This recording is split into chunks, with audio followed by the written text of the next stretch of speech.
Imagine a quiet factory floor in Canton, Ohio, churning out millions of tiny mechanical marvels while American bombers risked everything 30,000 feet over enemy skies. These weren't just any parts. They were the unsung heroes that kept tanks rolling, jeeps racing, and ships sailing through the deadliest war in history. It didn't come from the heart of Germany's industrial might or Sweden's neutral precision. It was a breakthrough born in America by a German immigrant who outsmarted the world's bearing giants. Today we're diving into the story of the Timken tapered roller bearing, the innovation that quietly helped crush the Axis powers. This American invention didn't just power the Allied war machine for years. It crossed oceans, outlasted bombs, and proved that sometimes the smallest components win the biggest battles. What made this tapered design so revolutionary? Why did it become America's secret weapon against Germany's ball-bearing monopoly? And most of all, how did an obscure carriage maker's idea from 1898 change the course of World War II? Get ready, because what you're about to uncover about Timken is going to flip your view on how engineering quietly shapes history. Before we jump in, if stories like this about innovation, wartime tech, and forgotten heroes get your gears turning like they do mine, hit that subscribe button and ring the bell so you don't miss a beat.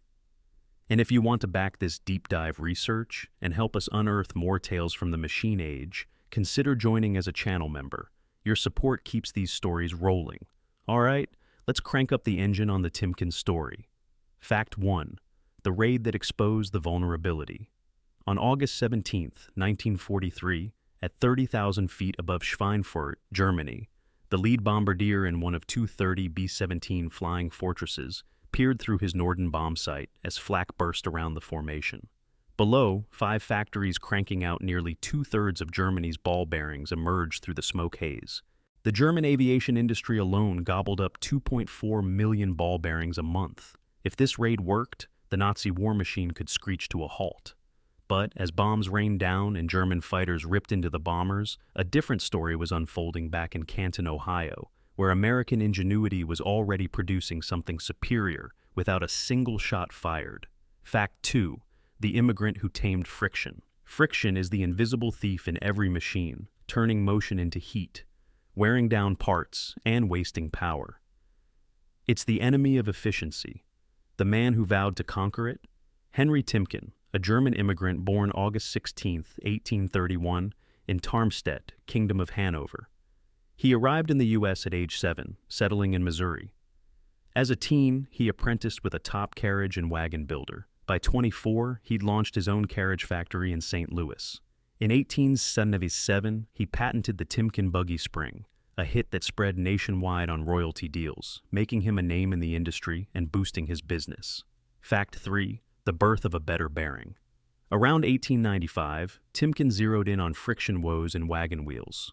Old-school bearings handled straight-up loads fine, but sideways forces, like when a heavy wagon corners, chewed them up. Ball bearings, the go-to anti-friction tech of the day, used round balls rolling between inner and outer rings. Great for light, fast spins, but under heavy mixed loads, they wore out quick. Timken, with his sons and nephew, experimented wildly. Their breakthrough? Swap balls for tapered rollers, cone-shaped pieces angled between cone-like races. This setup handled both perpendicular radial loads and parallel thrust loads at once, perfect for vehicle wheels. Fact 4. The patents that sparked a revolution. On May 1, 1898, Henry Timken snagged 2 patents for his tapered roller bearing. The genius, it could bear 5 times the load of a similar ball bearing, with less friction and longer life. In 1809, he founded the Timken Roller Bearing Axle Company in a nook of his St. Louis factory. Growth exploded, so in 1901, he moved to Canton, Ohio, close to Detroit's budding auto scene and Pittsburgh's steel hubs. Fact 5. Germany's grip on the globe. While Timken innovated in America, Germany ruled ball bearings worldwide. In 1883, Friedrich Fischer pioneered precision steel ball mass production in Schweinfurt with a grinding machine.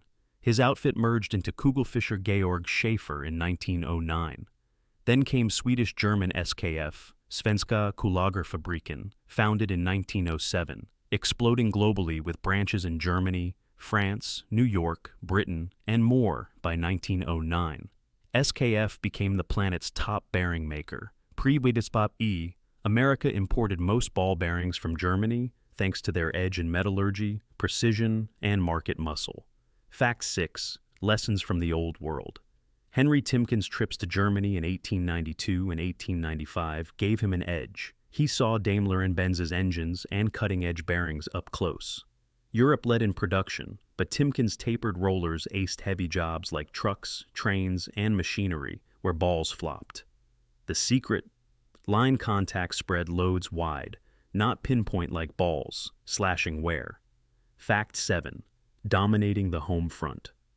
By 1920, Timken made 90% of America's tapered roller bearings, with plants in Columbus, 1920, Canada, 1922, and beyond. Railroads sealed the deal, tests on streetcars between Canton and Cleveland in 1923, then wheeling in Lake Erie boxcars. By 1926, big lines like the Chicago, Milwaukee, St. Paul, and Pacific ordered them for speed demons like the Burlington Zephyr and Santa Fe Super Chief. Fact 8. War exposes the weakness. When WWI hit in 1914, Germany's ball-bearing stranglehold turned strategic. Britain's blockade slashed exports, spiking U.S. prices and shortages. American firms couldn't pivot fast. Precision balls needed German know-how. But Timken's tapered rollers, already in production, and they swapped in for most military vehicles, shining in trucks, artillery, and gear. Fact 9. Going global after the guns fell silent. Timken's Y performance wowed Europe. Post-war, Britain surged in autos, opening doors. Timken hit Britain, France, and even Germany, pitting American rollers against Euro balls. Fact 10. The founder fades, the legacy grows. Henry Timken passed March 16, 1909, being in San Diego, missing his invention's peak. Sons H.H. and W.R. took the reins. In 1917, facing steel shortages, Timken started making its own steel and tubes in Canton for total quality control, key for bearing steel's pristine makeup and purity. Fact 11. Weathering the storm. Timken entered the Great Depression rock solid, diversifying into ag, tools, industry, and rail to buffer hits. In the 1930s, they developed bearings for ship props, snagging Navy deals. In 1932, removable rock bits for mining and construction kept steel mills humming. Fact 12. Gearing up for round 2. When H. Timken died in 1940, son H.A. Jr. chaired a powerhouse with plants in Ohio, Canada, Britain, France, and South Africa.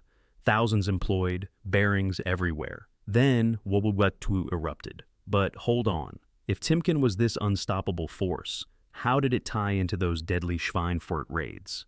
Why didn't the Allies just lean on it harder?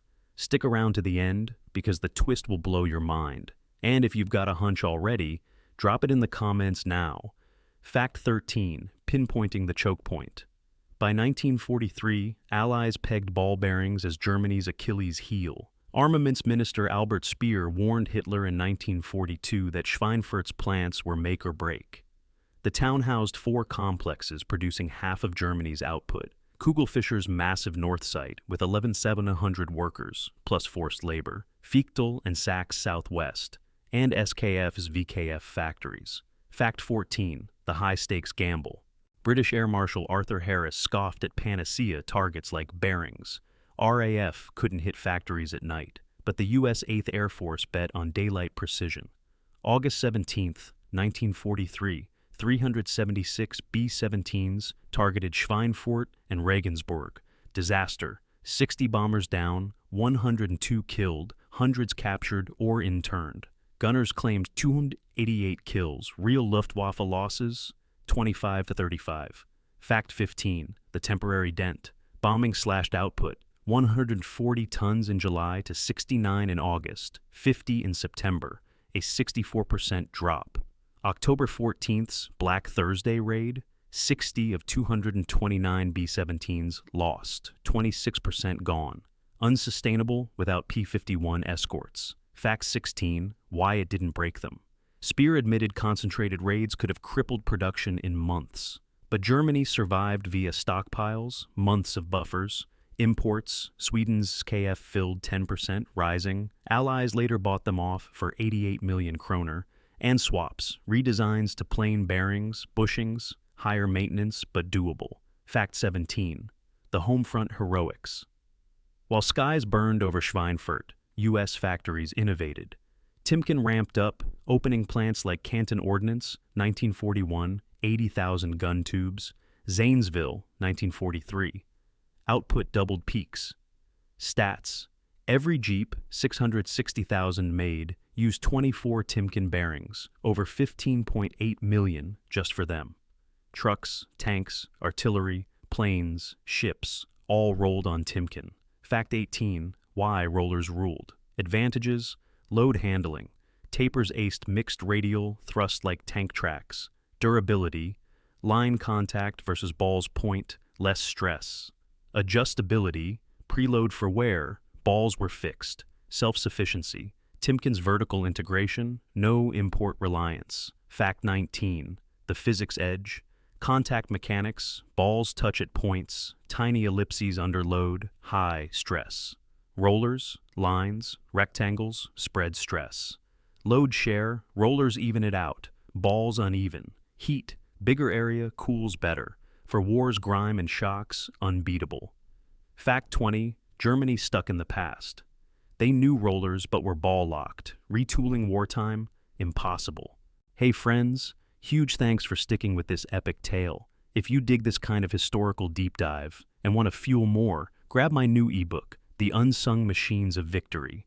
It's packed with 50 wild stories of wartime tech that shaped our world, with rare docs and insights. Scan the QR on screen or hit the pinned link in comments. Your support means everything. Fact 21. Post-war boom and battles. Marshall Plan machinery shipped with Timken bearings, boosting Europe foothold. But antitrust hit, US v. Timken alleged trade restraints with British-French affiliates. Wartime Aussies begged for US bearings. Territories complicated it. Supreme Court ruled in 1951. Restructure, but growth roared on. Fact 22. Global conquest. By 1960, OPS in US, Canada, Britain, France, South Africa, Australia, Brazil.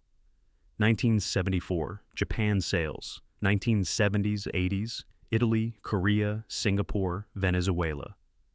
2003, bought Torrington for $840, world's third largest. 2014, split bearings, steel. 2024, 4.6B sales, 19,000 employees.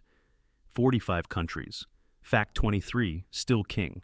Timken holds 30% global tapered roller share, from tiny drives to 9-ton beasts. Expanded to balls, spheres, etc., plus gears, lubes, belts. Fact 24, the ironic roots. Henry Timken, German-born, became American icon. His 1890s trips absorbed Eurotech, but he innovated beyond. Balls for speed light, rollers for heavy, combined. Physics unchanged. Line, point, taper, sphere, adjustable, fixed. Fact 25, the quiet victory. Historians quibble on Schweinfurt's impact, but Timken's? Undeniable. In every Jeep, truck, tank, ship. No headlines, but logistics won wars. Germany centralized, vulnerable, America dispersed, resilient. No Swedish scramble, just endless superior supply. Cumulative edge, fewer failures, more movement, victory. Henry Timken passed in 1909, unaware his wagon fix would win with two. The Tarmstead immigrant, carriage apprentice at 16, reduced friction forever, just as he dreamed. Now, over to you. Ever worked with Timken bearings? Remember a wartime story involving them? Share your longest haul on Timken-equipped gear in comments, or what other overlooked invention deserves a spotlight. Let me know below.